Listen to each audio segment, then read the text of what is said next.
Well, it is cold and flu season, and, you know, sometimes you just got to hunker down under the blankets and let it run its course. But other times you may really need to go see the doctor. How do you know the difference? Well, let's ask the doctor. That's usually the best way to go. Dr. Elizabeth Salat is here this morning. How are you? I'm great, thank you. Oh, Not sick today. So. I know. We were just getting all caught up here, and you and I were, you know, first thing we do, how are the kids? You know, nobody's sick, everything. Kids do tend to pass it around a lot, don't they? Yes, and the things that are going around now are a lot of the respiratory illnesses, you know, the coughs, the colds, a lot of GI things we're seeing, vomiting, diarrhea, the 24-hour buzz. Oh, all the good stuff. Oh, yeah. Yeah. So, 'tis the season. as only a doctor could look at it. right. Yes, 'tis the season. Yes.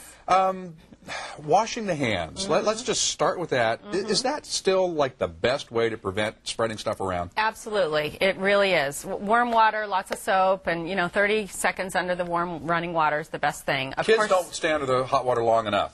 often they don't. Yeah. And then, you know, with this kind of weather, your hands get really dry. So there's also hand sanitizers, which are a second best. They're not in place of washing your hands, but second best will do. And you like the alcohol-based ones? Alcohol-based. Okay, not the ones to use. antibiotic ones because you develop the resistance over time? Correct, right. Okay, so alcohol-based hand sanitizers, wash the hands.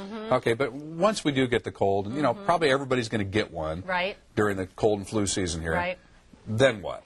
Well, there are some over-the-counter things that I like to suggest for people that if they've had, you know, minor symptoms, congestion, runny nose, mild cough, that kind of thing, there are some supportive things we can do. Certainly if symptoms get more severe, you'll need to call us, and we'll let you know when that is. But a couple things I brought just to remind people of things they should be doing at home. Water is one of the best things you can do because if you're not well hydrated, your body can't clear mucus and things like that. So really, really, really well hydrated, especially if you have some sort of GI illness.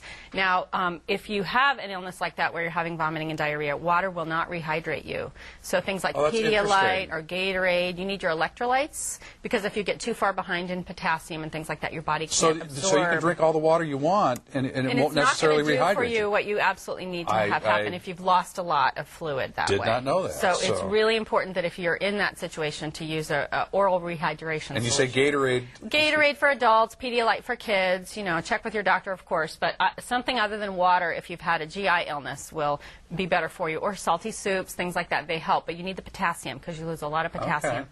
Okay. So chicken soup really does help. It really does. And it's actually good to thin your mucus a little. And it's got a lot of salt in it. So if you're losing salt or having a fever where you're losing fluid, the salt will help. So this is the one time when you don't have to cut down on the salt. You have to be a little careful in people with things like congestive heart failure or fluid balance issues where they're on diuretics or something like that. So always check with your doctor. But in general, for a relatively healthy person, soup's a good rehydrating thing. And then I brought some things for congestion. This is Sudafed. Everyone's familiar with that. You have to watch that if you have high blood pressure, of course. Allergy relief. This is something for the sneezing, the runny nose, that kind of thing, because the antihistamine is what helps to treat that. This is a multi-symptom cough and cold reliever for daytime. It's got an antihistamine, a decongestant, and then the things that make you sleepy are things like Benadryl. Right. So you want to use that only for evening, but something like Claritin is an antihistamine more for daytime. Okay. Because it's non-sedating. We use Advil cold and sinus, and that seems multi-symptom to work because we get the sinus headaches and that type of thing. And the thing is a lot of the multi-symptom preparations will have either Advil or Tylenol, which is good for pain and fever. So if you have a low-grade fever, you know, often just a little flu will give you a low-grade fever. Okay, so you're trying to take the stuff and help it run its course and everything, but...